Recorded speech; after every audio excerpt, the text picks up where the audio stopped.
जब गरीब बहुरानी अनामिका अपनी सोने से चमचमाती रसोई को देख रही थी, तभी सासू माँ वहाँ आती है और हैरानी से देखने लगती है। सच में बहू, रसोई तो सोने जैसी चमक रही है। सोने जैसी नहीं माँ जी, ये असली सोना है। बहू की सोने की रसोई है। फिर अनामिका शारदा को रसोई से बाहर भेज देती है। उस दिन के बाद से शारदा किचन में घुसने की बहुत कोशिश करती है, लेकिन बहू अनामिका रसोई के दरवाजे पर खड़ी होकर हाथ में कलछुल लिए गुस्से से शारदा को देखती है। ये देखकर शारदा चुपचाप वहाँ से लौट जाती है। एक दिन रोज की तरह जब बाप बेटा काम से लौटे, बेटा, तुम दोनों जाकर एक बार बहू की रसोई देखो। बहू की रसोई देखे? क्यों शारदा? पूरी रसोई सोने जैसे चमक रही है, पर बहू मुझे घुसने नहीं दे रही है। ये बात सुनते ही प्रसाद और रमेश भी उत्साहित होकर किचन की ओर जाते हैं देखने के लिए। जाके देखा, वाकई ही रसोई सोने जैसी चमचमा रही थी, मानो कि कुछ जादू हो गया हो। उसी दिन से शारदा के मन में लालच घर कर गया। उसने सोचा, जब अनामिका घर पर नहीं होगी तभी वो रसोई में घुसकर सारा सोना हासिल कर लेगी। एक दिन शारदा 2 गुंडों से मिली, उनसे बात की, पैसे दिए और बेफिक्र होकर घर लौट के वो सो गई। फिर आधी रात 2 गुंडों ने अनामिका को अगवा कर लिया, उसके चेहरे पर नकाब डाल दिया और उसे जंगल में ले गए। अनामिका बहुत घबरा गई।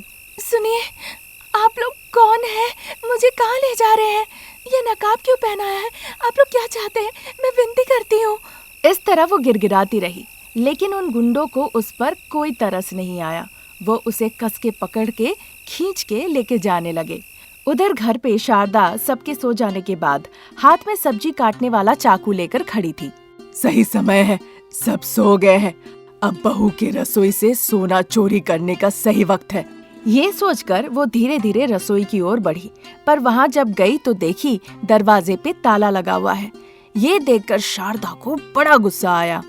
जैसे कोई रसोई का सारा सोना चोरी करके ले जाएगा। बहू ने रसोई में ताला लगा रखा है, पर अब इस ताले को कैसे तोड़ूं? तभी उनके पति प्रसाद हाथ में हथौड़ा लेकर वहाँ पे पहुँचते हैं। शारदा उन्हें हैरानी से देखने लगती है। ये क्या, हाथ में हथौड़ा लेके आप यहाँ? इस सवाल पर प्रसाद ऊंची आवाज में कहने लगते हैं, पति पत्नी का आधा और पत्नी पति की आधी होती है। इस तरह कहने पे शारदा घबरा जाती है। विनती करती हूँ, इतना जोर से मत कहिए, बेटा बहू उठ जाएंगे। शारदा धीमी स्वर में कहती है। ये सुनकर प्रसाद भी धीमे से कहते हैं, तुमने मुझे कभी पूरी बात कहने ही नहीं दी शारदा। मैंने आपसे क्या कहा और आप क्या कह रहे हैं? तुमने पूछा इसलिए कह रहा हूँ शारदा। जब भी मैं कुछ कहना चाहता हूँ तुम बीच में टोक देती हो। अब फिर से ऐसा मत करना, मेरी बात पूरी सुन लेना। ठीक है, बताइए आप ये हथौड़ा लेकर यहाँ क्यों आए हैं? इसलिए लाया हूँ ताकि तुम्हारे सर पे मार सकूं। प्रसाद की बात सुनकर शारदा डर जाती है। क्या कहा? मेरे सर पे हथौड़ा मारेंगे? आप आज मुझे मार डालना चाहते हैं? लगता है सावित्री ने सही कहा था। अगर सावित्री का नाम लिया तो मैं जोर से चिल्लाऊंगा, बेटा बहू जाग जाएंगे, फिर तुम्हें चोर चोर कहकर बुलाएंगे। ठीक है, चिल्लाइए मत। शारदा, मुझे पता है कि तुम बहू की रसोई में क्यों घुसना चाहती हो। अब तुम साफ साफ कहो। आपको तो सब पता ही है जी, फिर भी आप मुझे धमका रहे हैं। चलिए किचन का ताला तोड़िए। ताला तोड़ा तो आवाज आएगी, फिर बहू जाग जाएगी। बहू होगी तब ना।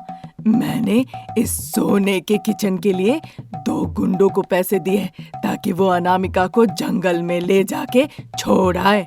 शारदा की ये सारी बातें रमेश अपने बेडरूम से सुन लेता है।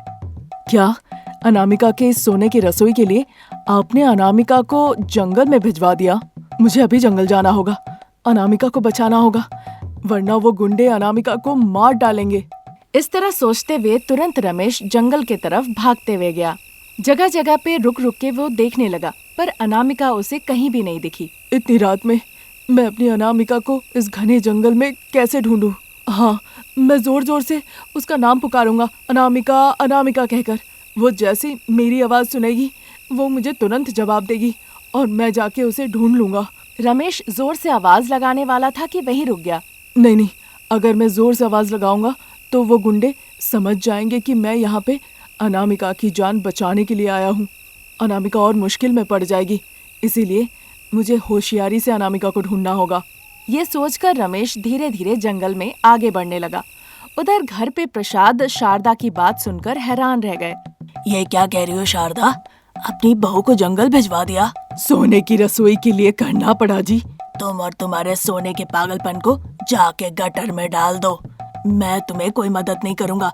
ये हथौड़ा जाके कहीं छुपा दूंगा। सुनिए मेरी बात, बहू की जान का कोई खतरा नहीं है, उसे कुछ भी नहीं होगा। ताला तोड़ दीजिए, मुझे सोने के रसोई के अंदर जाके देखना है कि आखिर वहाँ क्या है।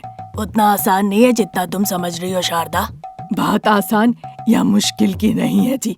मैं बहुत दिनों से बहू के सोने के रसोई से सोना चुराना चाहती थी। आज किसी भी तरह। आज भी नहीं होगा। तुम्हारी अगर ऐसी लालच है तो ये लालच कभी पूरी नहीं होगी। चलो बहू को वापस ले आते हैं। मैं नहीं जाने वाली, आपको जाना है जाइए। मैं आज सोना निकाल के रहूंगी। शारदा के इस तरह से कहने पे प्रसाद बिना कुछ कहे हथौड़ा लेके घर से बाहर निकल आते हैं। हे भगवान, इन्हें तो मेरी सोने की दीवानगी का कुछ समझ ही नहीं है। अब जो करना है मुझे ही करना होगा। ये कहकर शारदा घर से बाहर निकल आई। इधर उधर देखी पर उसे कोई भी नजर नहीं आया। पूरा गांव सो रहा है। शारदा घर के पिछले हिस्से से रसोई के पास पहुंची और खिड़की से झांकने लगी। पूरी रसोई सोने जैसे चमक रही थी। शारदा की आंखें चमक उठी। अरे अरे अरे, कितना सोना! जिधर देखूं उधर सोना। अगर ये सारा सोना मेरा होता तो पूरी दुनिया मुझे कहती सोने वाली शारदा। खैर, अब मुझे इस सोने की रसोई में जाकर सारा सोना लेना होगा। इस तरह बुदबुदा रही थी। उधर रमेश को पता चल गया कि जंगल में अनामिका कहाँ है। वहाँ तो गुंडे अनामिका की निगरानी कर रहे थे। मोबाइल की रोशनी में रमेश को एक मजबूत डंडा मिला। उसने डंडा उठाया और चुपचाप पीछे से जाकर गुंडों के सर पे जोर से मारा। बस दोनों बेहोश हो गए। फिर तुरंत रमेश अनामिका को लेकर तेजी से घर के तरफ भागने लगा। उधर शारदा खिड़की तोड़कर रसोई में प्रवेश होने में कामयाब हो गई और खुशी से कहने लगी, जैसे तैसे सोने की रसोई में घुस गई हूँ। अब देर नहीं करना चाहिए, इस चाकू से सोना काट लेती हूँ। वो काटने लगी। उधर रमेश और अनामिका भागते भागते अपने गांव पहुंचे। अब मुझसे दौड़ा नहीं जा रहा है। ये गुंडे कौन थे? मुझे क्यों अगवा किया गया? आपको कैसे पता चला कि मैं वहाँ थी? सच सच बताइए, ये सब क्या हो रहा है? मुझे कुछ समझ नहीं आ रहा है। गुस्सा मत होना अनामिका, मेरी बात ध्यान से सुनो। ये सब मैंने नहीं करवाया, माँ ने करवाया। तुम्हारी रसोई में जो सोना है उसी की वजह से तुम माँ को रसोई में जाने नहीं देती थी, और अब माँ उन सारे सोने को अपनाना चाहती है। रमेश की बातें सुनकर अनामिका जोर जोर से हंसने लगी। ऐसे क्यों हंस रही हो अनामिका? अब मैं हंसूं नहीं तो क्या करूं? दीवारों पे गोल्डन वॉलपेपर चिपका जाए तो वो सोने जैसा ही चमकेगा, है कि नहीं? क्या कह रही हो अनामिका? ये सब सोने का वॉलपेपर है? सच कह रही हूँ, पूरे दीवार पे गोल्डन वॉलपेपर ही है। अनामिका की बातें सुनकर रमेश दंग रह गया। क्या कह रही हो अनामिका? सब गोल्डन वॉलपेपर है? हाँ जी।